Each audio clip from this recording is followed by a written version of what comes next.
Hello, my name is Will Dean. I am the Forest author, and today I'm going to talk about world building.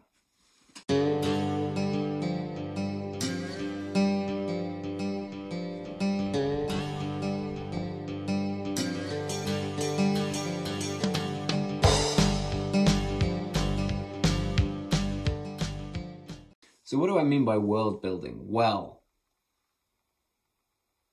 hello. It's great to see you. You're very welcome here.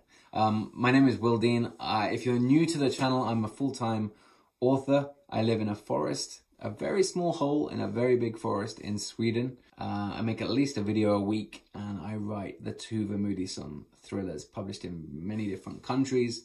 And what I do with these videos is I try and lift the lid on publishing and on writing and just kind of share my thoughts on stuff. And today I'm going to talk about world building.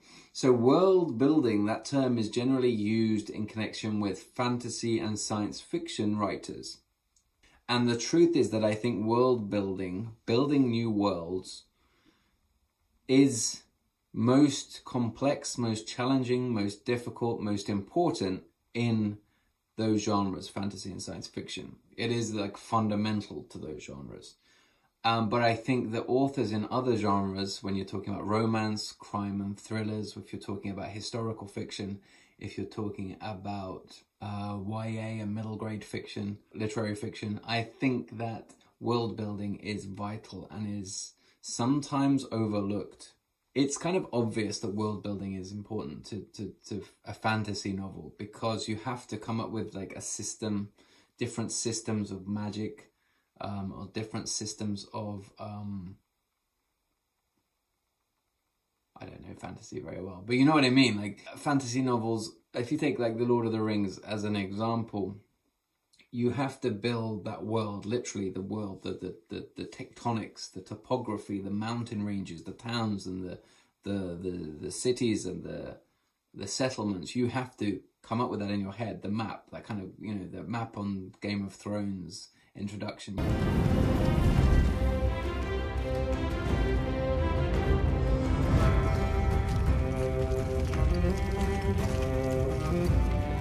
You have to invent that, but you also have to invent, you know, orcs or wizards or hobbits. Bilbo Baggins.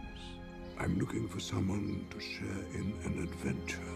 I can't just go running off into the blue. Or trolls or whatever. You have to invent a lot of different stuff, different kinds of people, different kinds of characters, different kinds of magic or whatever. You have to create all of that. Not from scratch, like you're probably going to be relying on that Norse mythology heritage or a Native American mythology heritage, whatever. You're going to be drawing on different things, but you're going to have to create stuff yourself. So why doesn't that happen so much in other genres? I guess they're more rooted in reality is the reason. But when I write my Tuva Moodyson thrillers, which are set in a fictional small town in Sweden, I do a lot of world building, and it is one of my most favorite parts of writing. It is super creative. Like if I set my books in London, that would be interesting for other reasons, but setting my books in a small town that I have created in my mind, I love that, you know, and it enables me to go to bed at night and in my head walk around that small town. Nobody knows that small town like I do. My readers are starting to know it pretty well now, but nobody knows the streets and the side alleys and the basement bars and the tattoo parlors and the shops and the offices like I do. And I love that. It is my little world that I retreat to when I want to create a new story. And it gives me a template, it gives me a map upon which I can build a narrative, you know, and all of those things that are essential in a story when it comes to characters and tension and atmosphere and an issue and resolution. That all happens in my imaginary world, you know, in my fictional town. And that fictional town is very much rooted in reality. It's in a particular part of Sweden called, called Värmland. And my fictional town is kind of between lots of real cities and towns. So it's fictional, but it's rooted very, very strongly in reality, in the real map of Sweden. But I think in any genre, building a multi-sensory, multi-layered, complex world makes your story more immersive. It pulls readers in even more than they otherwise would be. And I like reading all different genres, all different types of books. But when you read a book which is quite superficial, you're skimming across the surface.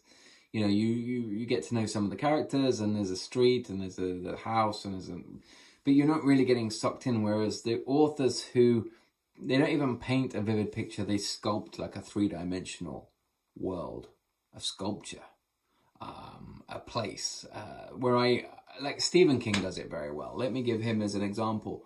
The way he created Castle Rock, for example, in multiple novels, he either bases the story in Castle Rock or around it and alludes to it and refers to it. Or, you know, it could be a novel set in Castle Rock and he'll mention Shawshank. I must admit, I didn't think much of Andy the first time I laid eyes on him. He had a quiet way about him. A walk and a talk that just wasn't normal around here. Even though it's not that story, it builds this kind of reality, this sense of reality in the minds of his readers that I absolutely adore. And I think if you're writing a series, or if you're writing multiple novels, even that are standalones, but set in a similar place, and you can weave that together, for me as a reader, it's a very powerful thing. It's a very strong tool of storytelling, and Stephen King does it exceptionally well. In my books, you know, I've got this small fictional town of Gavrik, and outside it is Utgard Forest, this enormous, overgrown, overwhelming pine forest, teeming with moose. And there are many individual stories playing out in this community at any one time, but I will focus on one or two or three of them in each book. But I like the feeling that there are other stories going on simultaneously. There is kind of a semi-real community of characters in this place. So with each book, I'll focus on different characters in different parts of the town or outside of the town in a nearby community. But I like the fact that it feels real to me. And the entire landscape is anchored on one side by Utgard Forest, this extremely dark forest with a very dark history. And in the town of Gavrik by the twin chimneys of the salt licorice factory, which has been there for 150 years and is run by a very eccentric old family. I don't know, I enjoy the way that the landscape is anchored by those two things. And the two Vermouthison stories will exist in other places as well throughout the series, but that will be the kind of gravitational pull, is that dark forest and that licorice factory. Like, she might go up north, she might go further inland, she might go abroad eventually in a book, but that is the base. And I like the fact that, you know, in 10 books time, I might have a main character in a new story and he has a small bit part in book 2 or book 3. I just love that. And that's the reality of small town life, is that if you're queuing up in the bank, and there's only ever one bank in a tiny town like this, you're going to recognize maybe 2 or 3 of the other people in the queue, and their lives will cross your life in some way if you live in that small community for long enough. And that is a ripe kind of platform for a series of novels. So that's world building. World building involves many, many different things that I'm not talking about today, but I just think world building is something that we need to, and using our imagination in general, is something that authors should be doing more of in every genre. Hope that's been useful. Hit that subscribe button, and I will see you very, very soon in the next one. Thank you for watching. Bye-bye.